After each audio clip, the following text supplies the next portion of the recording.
Hello viewers, the mathematics सब के एक नए शानदार सेशन में आप सभी का स्वागत है। आज हम लोग सीखने वाले हैं एक्सपोनेंशियल इक्वेशन के बारे में, जिसे कहते हैं हिंदी में घातीय समीकरण। घातीय समीकरण या एक्सपोनेंशियल इक्वेशन क्या होता है? ये एक ऐसा इक्वेशन है, ये एक ऐसा समीकरण है जिसके वेरिएबल एक्सपोनेंट्स में होते हैं। दैट मीन्स जिसके चर घातांक में होते हैं, उन्हें हम लोग घातीय समीकरण कहते हैं। सरल भाषा में समझा जाए तो एक ऐसा इक्वेशन जिसमें अननोन क्वांटिटी पावर के फॉर्मेट में हो, उसे एक्सपोनेंशियल इक्वेशन कहते हैं। यानी एक ऐसा समीकरण जिसमें अज्ञात राशि घातांक के रूप में हो, उसे घातीय समीकरण कहते हैं। जैसा कि आप स्क्रीन पर देख रहे हैं, ऐसे क्वेश्चन को सॉल्व करने के लिए एक ही सिंपल ट्रिक है जिसे हम लोग यूज़ करते हैं। हम लोग पहले बेस को रिड्यूस करते हैं और सेम फॉर्मेट में कन्वर्ट करते हैं और उसके बाद पावर को इक्वेट करते हैं। बस हमें इतना ही करना रहता है और क्वेश्चन सॉल्व हो जाते हैं। बट अक्सर स्टूडेंट्स को ऐसे क्वेश्चन सॉल्व करने में परेशानी होती है, तो हमने चुना है आज का ये सेशन जिसमें हम लोग एक्सपोनेंशियल इक्वेशन से रिलेटेड सारे क्वेश्चन सॉल्व करेंगे, जिससे आप लोगों को आगे जाकर ऐसे क्वेश्चन सॉल्व करने में कभी कोई दिक्कत नहीं आएगी। तो बने रहिए हमारे साथ अंत तक। चलिए शुरू करते हैं पहले क्वेश्चन से। पहला क्वेश्चन हमने बहुत सिंपल सा लिया है ताकि हम लोग कॉन्सेप्ट को आपको आसानी से समझा सकें। इसमें क्वेश्चन है solve 2 to the power of 3x equal to 64। यह हमें वैल्यू किसका निकालना है? वेरिएबल x का हमें वैल्यू निकालना है। हमने आपको पहले भी वीडियोस में कहा था कि आपको 2 के पावर्स याद होने चाहिए। 2 to the power of 1 equal to 2, 2 to the power of 2 equal to 4, 2 to the power of 3 equal to 8, 2 to the power of 4 equal to 16, 2 to the power of 5 equal to 32 and 2 to the power of 6 equal to होता है 64। तो अगर आपको ये याद रहता है तो आप आसानी से निकाल सकते हैं कि ये 64 का मतलब होता है 2 to the power of 6। यहाँ हम आप देख सकते हैं कि 2 जो है, यहाँ बेस जो है लेफ्ट हैंड साइड में बेस 2 है और हमने राइट हैंड साइड के 64 को भी 2 के पावर 6 के फॉर्मेट में कन्वर्ट कर दिया, ताकि इसका जो बेस है वो 2 के पावर 6 के फॉर्मेट में हो जाए। दैट मीन्स बेस यहाँ पे 2 बन जाए। यहाँ पे बेस 2 है और पावर या एक्सपोनेंट 6 है। इस तरह से लेफ्ट हैंड साइड में भी बेस 2 है और राइट हैंड साइड में भी बेस 2 है।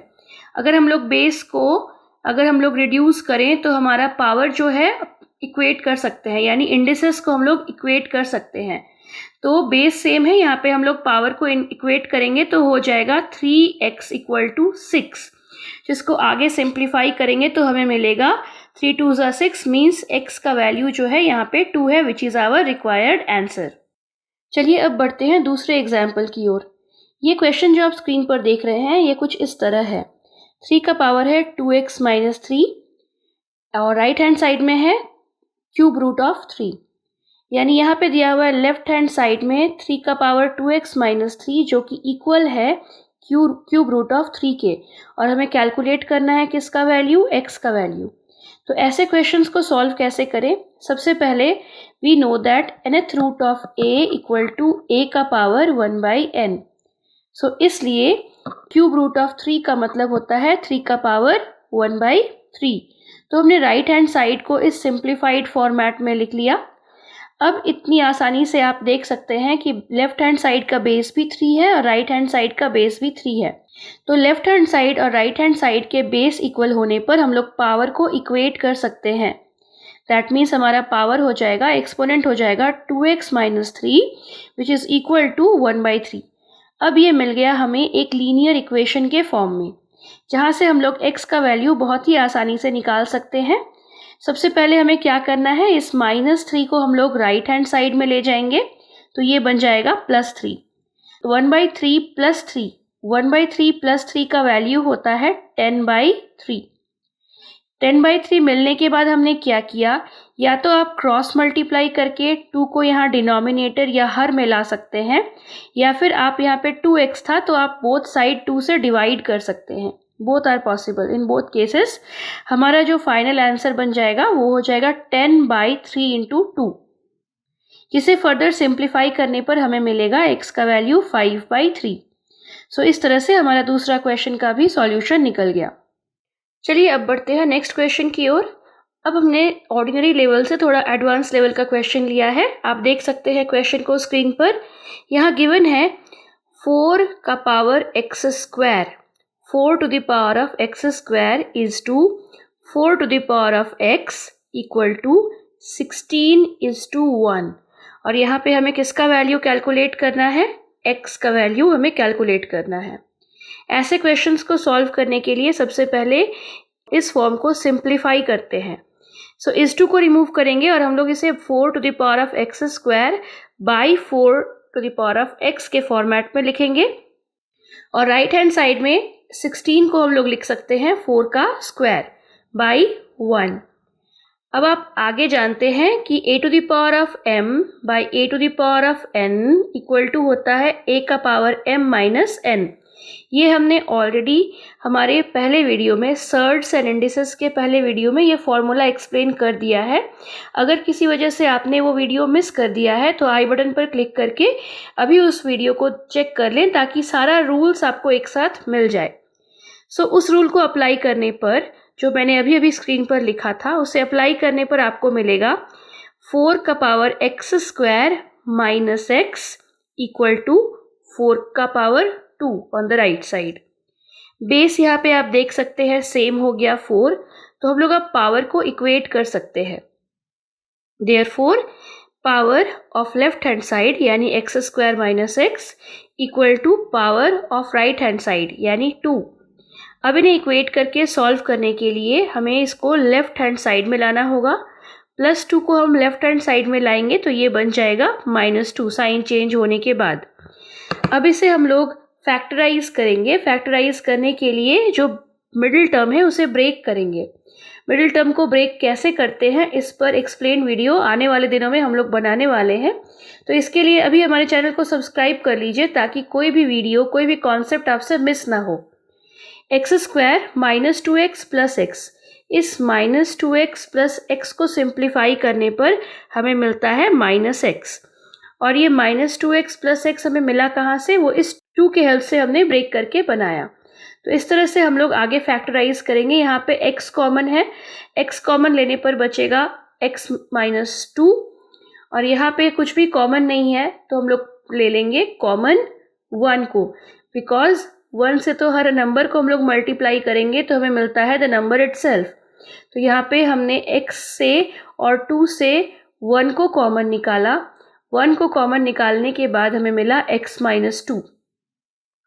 अब यहाँ पे x माइनस 2 और यहाँ पे x माइनस 2 सिमिलर है, इसे हम कॉमन ले लेंगे तो बचेगा x प्लस 1। तो ये दो टर्म्स का मल्टीप्लिकेशन का रिजल्ट हो गया 0 which is on the right side. So दो टर्म के मल्टीप्लिकेशन का रिजल्ट अगर 0 है that means either the first term either x minus 2 equal to 0 और x plus 1 equal to 0। In that case जब x माइनस 2 0 होगा तो x का वैल्यू हो जाएगा 2 और जब x प्लस 1 का वैल्यू 0 होगा तो x का वैल्यू हो जाएगा -1। तो इस तरह से फाइनल आंसर जो हमारा है उसमें हमें x का वैल्यू मिलेगा 2 और -1 which we got by simplifying this last term. So इस तरह से हमें फाइनल आंसर x का मिल गया। चलिए अब बढ़ते हैं नेक्स्ट क्वेश्चन की ओर। नेक्स्ट क्वेश्चन कुछ इस तरह है, 3/5 का पावर है 1 माइनस 2x, उसका हमें लेना है स्क्वायर रूट। इसका वैल्यू है 4 होल 17/27। तो इस कॉम्प्लेक्स क्वेश्चन को सॉल्व करने के लिए हम क्या करेंगे? सबसे पहले इसे सिंप्लीफाई करेंगे राइट हैंड साइड को।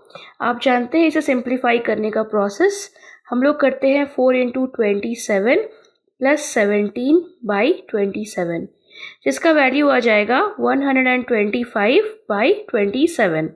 125 का मतलब होता है 5 का क्यूब और 27 मीन्स 3 का क्यूब। तो राइट हैंड साइड हमारा सॉर्टेड हो गया। अब आते हैं लेफ्ट हैंड साइड की ओर। लेफ्ट हैंड साइड जो हमारा कुछ कॉम्प्लेक्स था उसे सिंप्लीफाई करेंगे। पहले इस स्क्वायर रूट को रिमूव करेंगे। इस स्क्वायर रूट को रिमूव करने के लिए हमें यहाँ पे क्या करना होगा? 1/2 इसका पावर लेना होगा। आप जानते हैं square root of a equal to a का पावर 1/2 होता है। तो इस फॉर्मेट में हमने इसे लिख दिया। अब आप अच्छी तरह देख सकते हैं कि हम ये फॉर्मूला उसमें यूज़ करने वाले हैं कि a to the power of mn equal to a to the power of m का पावर n। तो यहाँ पे हम लोग पावर को मल्टीप्लाई कर लेंगे। पावर को मल्टीप्लाई करेंगे तो हमें मिल जाएगा नेक्स्ट स्टेप कुछ इस तरह। बट नेक्स्ट स्टेप में हमने क्या किया, हमने इसमें -1 को कॉमन निकाल लिया। -1 को कॉमन इसलिए निकाला क्योंकि जो हमारा लेफ्ट हैंड साइड है वो 3/5 है, जबकि राइट हैंड साइड 5/3 है। दोनों के बेस को सेम करने के लिए हम लोग लेफ्ट हैंड साइड में से माइनस कॉमन ले लेंगे। इस टर्म से माइनस कॉमन लेने पर क्या मिलेगा, 1 - 2x। इसमें से माइनस कॉमन लेने पर हमें मिलेगा, माइनस हमने कॉमन लिया तो यह बचा -1 + 2x, तो ये बन जाएगा -1 + 2x। तो ये बना 2x - 1। यहाँ पे हमने -1 को कॉमन ले लिया है। इसके आगे जैसे ही हम लोग इस पार्ट को सिंप्लीफाई करेंगे तो हमें मिल जाएगा इसका वैल्यू 5/3। अब ये कैसे हुआ, we know that a⁻⁻1 = 1/a। इस फॉर्मूला को हमने अप्लाई किया, ये हमने ऑलरेडी एक्सप्लेन किया हुआ है। इस फॉर्मेट में अगर हमने अपने क्वेश्चन को चेंज किया तो इसका वैल्यू हो जाएगा 5/3 ⁻² 2x - 1 × 1/2। और राइट हैंड साइड हमारा एज इट इज़ है, इसमें 5 का पावर 3 और 3 का पावर 3 है। तो we know that a⁻m/b⁻m = a/b का पावर हो जाएगा m। तो इस तरह से इस फॉर्मूला को अप्लाई करने के बाद हमारा राइट हैंड साइड कुछ इस तरह का बन जाएगा। होल का पावर हमने 3 ले लिया। इस तरह से हमारा लेफ्ट हैंड साइड और राइट हैंड साइड का बेस सेम हो गया। बेस सेम होने पर हम लोग पावर को इक्वेट कर सकते हैं। तो पावर को इक्वेट करने पर हमें मिलेगा 1/2 × 2x - 1 = 3। इसे सिंप्लीफाई करने पर ये 2 अगर हम 3 से मल्टीप्लाई करते हैं क्रॉस मल्टीप्लिकेशन तो मिलेगा 2x - 1 = 3 × 6। अब इस -1 को राइट हैंड साइड में ले आएंगे तो ये बनेगा +1। 6 + 1 यानी हो गया यहाँ पे 7। तो 2x = हो जाता है 7। सो x का वैल्यू निकल गया 7/2 which is our required answer. घातीय समीकरण से रिलेटेड बहुत सारे क्वेश्चंस हैं जो हम लोग नेक्स्ट सेशन में एक्सप्लेन करेंगे।